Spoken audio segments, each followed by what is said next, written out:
For this project, I'll be using the Farmer's Market that you could get from Dollar Tree. And I'll be using the creamery picture of this calendar. I also got this clear circular cutting board from Dollar Tree. They did have these plastic dots on the bottom, so I just used a box cutter just to carefully take those right off. Once those were removed, I then just placed my picture right down. And that circular cutting board fits perfectly right over the jug, the date, and where it says natural and pure. So I just trace that cutting board out with a permanent marker. Once you have it all traced out, go ahead and just cut that tracing out. And once that is complete, you want to just grab that cutting board. Make sure that the grooved surface is face down and the smoother surface is faced upwards towards you.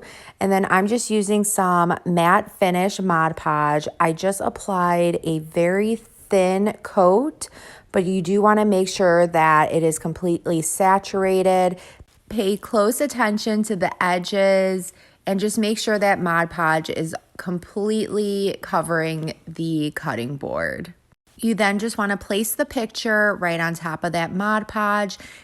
And while I'm smoothing out any of those air bubbles, I'm also using my heat gun.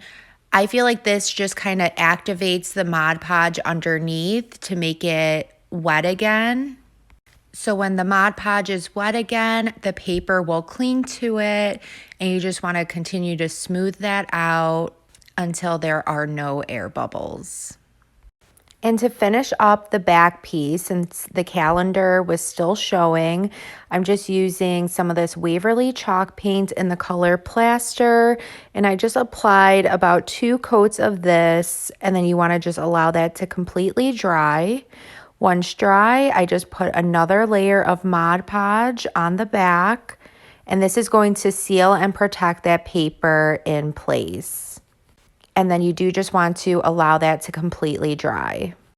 I then had gotten these half-cut wooden beads off of Amazon, and I just wanted to add a little bit more height to these cutting boards, so that's why I'm using those.